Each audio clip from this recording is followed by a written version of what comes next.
સુપ્રસિદ્ધ તીર્થધામ પાલિતાણામાં blood count મશીનનું લોકાર્પણ કરતા સાંસદ મનસુખ માંડવિયાએ લોકોની સુખાકારીમાં વધારો થશે તેવો દાવો કર્યો હતો। સુપ્રસિદ્ધ તીર્થધામ પાલિતાણામાં સર માનસિંહજી હોસ્પિટલમાં ગઈકાલે બ્લડ કાઉન્ટ મશીનનું લોકાર્પણ સાંસદ મનસુખ માંડવિયાના હસ્તે કરવામાં આવ્યું હતું અને આ લોકાર્પણ પ્રસંગે તેમણે પોતાના નામની તકતી હોસ્પિટલમાં મારીને તેને ખુલ્લી મૂકી હતી અને તેવો દાવો કરવામાં આવ્યો હતો કે બહારની લેબોરેટરીમાં બ્લડ કાઉન્ટના 200 થી 300 રૂપિયા ચાર્જ થાય છે। તે સર માનસિંહજી હોસ્પિટલમાં ગરીબ અને મધ્યમ વર્ગના દર્દીઓને ફ્રીમાં સુવિધા મળશે। અહીં સવાલ એ છે કે 2,80,000નું મશીન આપીને સાંસદની તકતી મારી દીધી હતી, પરંતુ હોસ્પિટલમાં સરકારી નિયમ મુજબ હોસ્પિટલની બહાર લોક અધિકાર પત્ર મૂકવાનો હોય છે, તે છેલ્લા 20 વર્ષથી નથી। આ સરકારી માનસિંહજી હોસ્પિટલ ઉપર લોકોનો શું અધિકાર છે, કયા કયા પ્રકારની સારવાર અહીં ઉપલબ્ધ છે, તે જાણકારી આપતો પત્ર જ નથી। માંડવિયા સાહેબ દ્વારા 2,80,000ની કિંમતનું લેબોરેટરી માટેનું એક મશીન આપવામાં આવ્યું છે, જેનાથી આશરે 200 રૂપિયાના જેની કિંમત 200 રૂપિયા થાય છે એવા ટેસ્ટ ઓટોમેટિક મશીન દ્વારા ખૂબ જ ઝડપથી દર્દીઓને વિના મૂલ્યે કરી આપવામાં આવશે અને પાલિતાણા તાલુકાની જનતાને આનો બહોળા પ્રમાણમાં લાભ લે એવી મારી અપીલ છે। ખરેખર તો સાંસદે તેની તકતીના બદલે લોક અધિકાર પત્ર મૂકવા જરૂરી છે। આ હોસ્પિટલમાં જો જન આરોગ્યની સેવા થતી હોય તો જરૂરી લોક અધિકાર પત્ર છે, સાંસદ તકતી નહીં। આ હોસ્પિટલમાં અનેક ડોક્ટરો અને સ્ટાફની જગ્યાઓ ખાલી છે। જ્યારે સ્ટાફ જ ન હોય અને દર્દીઓને હાલાકી પડતી હોય ત્યારે સાધન સામગ્રી ગમે તેટલી વસાવવામાં આવે તે શું કામની?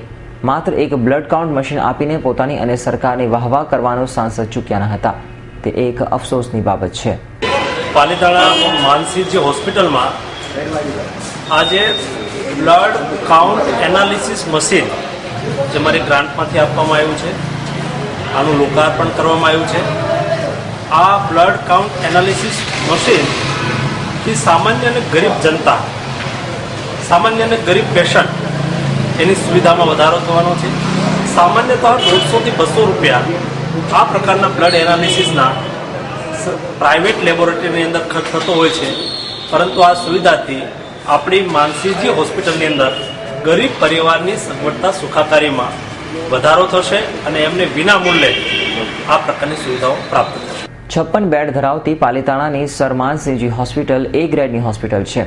રાજવી પરિવારે લોકસેવા માટે આપેલો એક અનમોલ નજરાણો છે। પાલિતાણા મહારાજા ઈચ્છતા હતા કે પાલિતાણા જનતા આરોગ્ય વિશે ક્યારે દુઃખી ન થાય, પરંતુ પાલિતાણાના નપાણિયા નેતાઓના પાપે આ હોસ્પિટલ ખુદ જ સ્ટાફના અભાવે મરણ પથારીએ છે। આ હોસ્પિટલમાં દાંતના ડોક્ટર, આંખના ડોક્ટર, ઓર્થોપેડિકના ડોક્ટર, MS સર્જન, ગાયનેકોલોજિસ્ટ જેવા ડોક્ટર જ નથી, જેના કારણે એક પણ દર્દીને દાખલ કરવામાં આવતા નથી। તુરંત જ ભાવનગર રિફર કરવામાં આવે છે। પાલિતાણા તાલુકાના 93 ગામની આરોગ્ય સેવા હાલ રામ ભરોસે છે। શું આનાથી સાંસદ માહિતગાર નથી? પાલિતાણામાં ધારાસભ્યથી પોતાનું રાજકારણ શરૂ કરીને પાલિતાણાની જનતાએ રાજ્યસભાના સાંસદ તરીકે બેસાડ્યા હોય તો લોકોને શું મળ્યું? આરોગ્ય માટે ભાવનગરના ધક્કા? રાજ્યસભાના સાંસદ હોસ્પિટલમાં પૂરતો સ્ટાફ ઉપલબ્ધ કરાવે તેવી લોક માંગ ઉઠવા પામી છે। Bureau report, S9 news, Palitana.